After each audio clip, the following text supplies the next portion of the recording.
Hello, I'm Gayle Saunders, founder and CEO of the Saunders PR Group. We are a full service public relations firm located right here in Columbus, Ohio.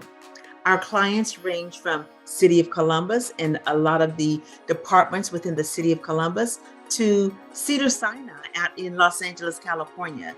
We focus on clients doing heart work, trying to make sure that we align ourselves with organizations and companies that are working hard to make real differences in the communities that we serve.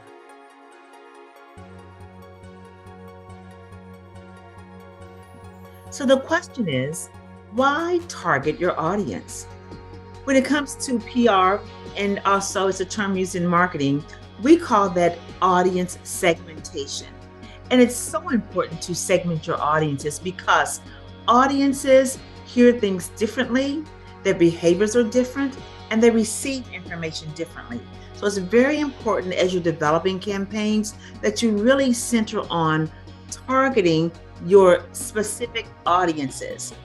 And so, why does that matter? It matters a lot. Number one, you want your stakeholders or those audiences with whom you're engaging to know them, that you understand them, that you care about them, and you care enough to know their behaviors, to know what they like, to know how they like to receive information. That's important. Audience segmentation is really about leaning in on those smaller, distinct groups and segments that have shared characteristics, shared behaviors and preferences, and then you manage a campaign based upon what you know about that audience. So you've got to do your research. For example, if you are leaning in on a campaign focused on seniors, do your research around seniors. And even within that senior population, you can do a further segmentation in that as well. But it's important to personalize what you're doing, your campaign, your messaging, your graphics, your design. You've got to personalize it so that when people hear it and see it, it is relevant to them. The bottom line is you want to make sure that as you are targeting, you want to make sure that your customers have a very positive experience. And if you're not understanding who they are and developing your messages and your campaigns and your visuals around that, that can be an immediate turnoff. And then the other thing you want to make sure why you want to target your audience, because it gives you a competitive advantage.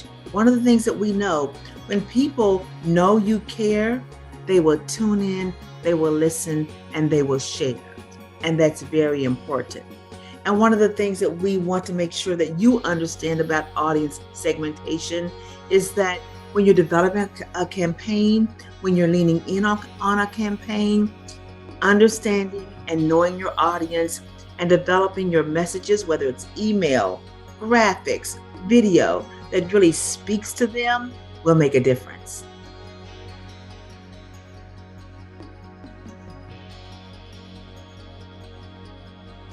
So the question is, how do you select your audience? The number one thing you want to do when defining and selecting your audience is you want to define your business goals or your marketing goals or your campaign goals. What are they? What are your objectives? What are you trying to achieve with your public relations approach and strategy? Once you understand that and define that, that helps you align your target audience with those goals. Next, you want to examine any existing audiences that you already have in your portfolio or that's already part of that campaign or that's already part of that program. And then you want to identify common interest, common behaviors, and those demographics. And I'll talk a little bit more about that and those preferences among that audience. Can't do anything without market research. And we'll talk about how you go about gathering that information, but you've got to do some research. One thing that I think people don't leverage enough is census data. Census data is a great way to begin to understand various audiences across a wide range of demographics and behaviors. And then you want to make sure that as you look at that you are aligning it back to your business goals and your marketing goals. What are you trying to achieve and with whom? Some of the other criteria that you want to think about, of course, age, gender, location. And then there's other things that you think about that are behavior interest. Sometimes we call those psychographics, and those are interest and values and lifestyle. And then when we talk about behavior, we also look at what do they like to do? What is their purchase history if you're looking at something down that line? But what is their online behavior? Where are you finding them? Is that audience on Instagram? Is it on Twitter? Is that audience focused on and likes to visit various websites? And what are those websites? All of that criteria goes into helping you to define and select your audience. And then the other thing that you want to understand and always remember, you want to align all of that with your brand. And so sometimes a particular audience may not fit your brand. You may be working on a project that is very conservative in nature, and their brand speaks to not as modern approach. Well, then you want to think about that as you are thinking about your audience. Selecting your audience, it starts with your business goals and your marketing goals, PR goals, and then you go through a series of questions in terms of demographics, behaviors, doing your market research. Very important.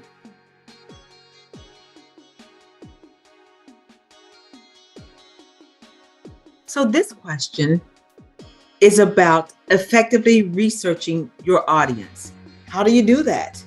This is something we love to do at the Saunders PR Group. One of the best ways to really get to understand your audience and research what they like and how you'll develop your campaign around that is through surveys and focus groups.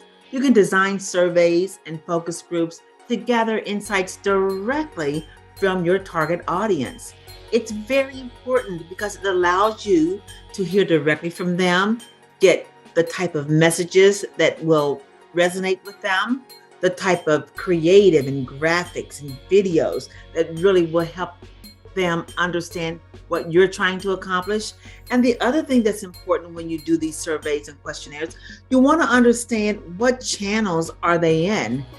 Another way to understand those channels is to do some social media listening. Monitor social media platforms to understand the conversations that are happening in those platforms with your target audience. The other thing you want to get from that, and you can get from that, is sentiments. How are they feeling about a particular topic, about a particular program, and also about a particular product? The other piece to this is understand and keep up with the trends in your industry. So for example, you're doing PR for a sports football. You want to make sure that you understand the trends that are happening in football and that your PR approaches and strategies really do align to that. The other piece and other ways to gather research and researching your audience is data analytics. Make sure that you can use web data, you can use customer data, you can use a myriad of data analytics to really understand your audience. And then I want to go back to the census. The census is a great place to get data and understand and analyze that data about your particular audience. The other thing, in addition to surveys and questionnaires, one of the things that we do well and we certainly love to do is we participate in online forums, whether they're online, and there's also forums now in person, and get an understanding of those discussions that are happening and those pain points and those things that really are sticky wikis is what we like to call them in a particular community. Once you have done all of that and you've gotten the information that you need, you've developed your campaign, you have developed your campaign messaging creative based upon what you heard and what you've learned from your research, let's test it. One of the things that we do, and we do encourage you to do this, and we encourage this to be part of any campaign is to do A/B testing. And you can do that in social media. You can do that in a myriad of ways, but A/B testing to experiment with different messages, different images, different offers, if that's something that is part of your campaign. It's very important to do A/B testing to see what works, what resonates, and really what drives people to act.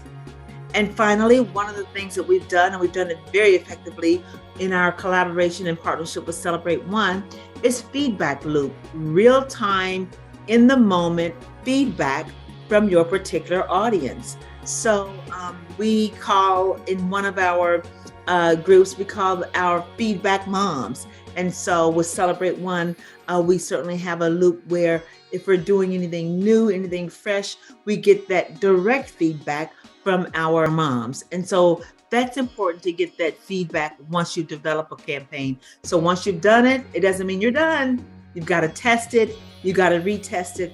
And it's important to hear directly from your target audience if what you have designed, if what you have created, if it resonates with them.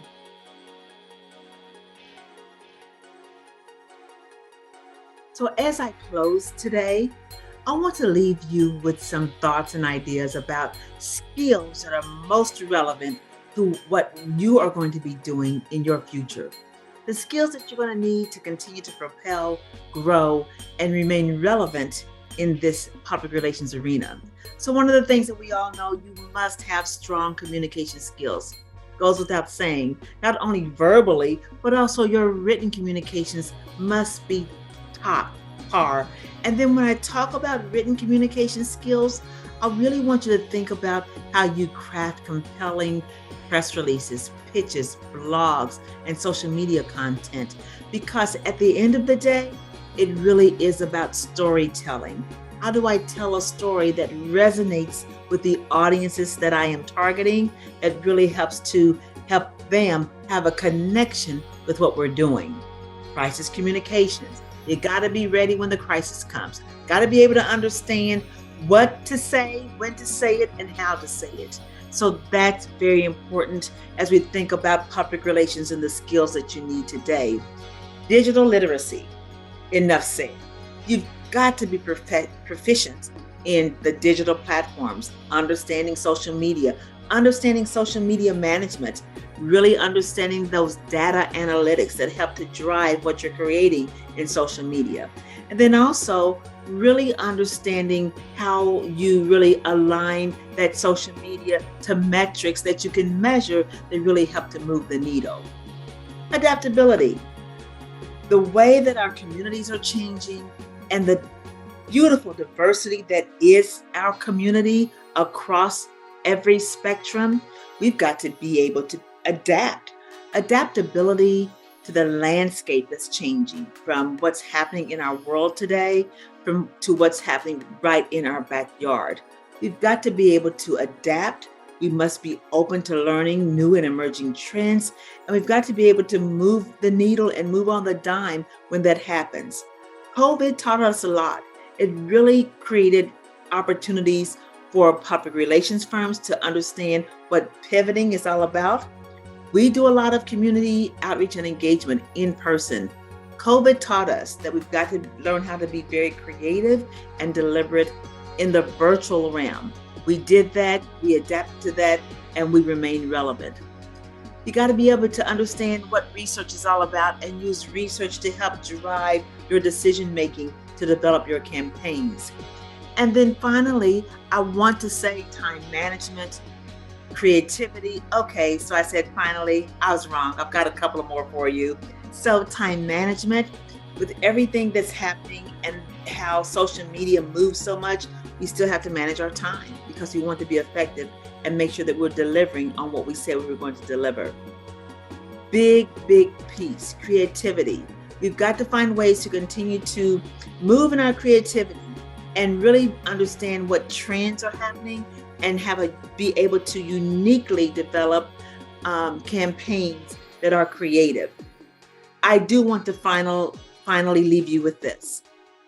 Ethics matter. No matter whom you work for, no matter the campaign you are developing. Ethics matter.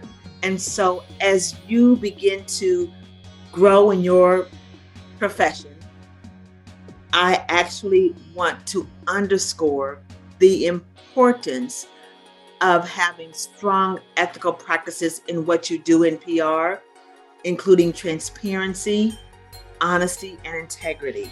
All that matters in communications. And if we keep that as our bottom line, as we develop PR campaigns, they will be creative, they will be deliberate, and they will be ethical. So please keep that in mind.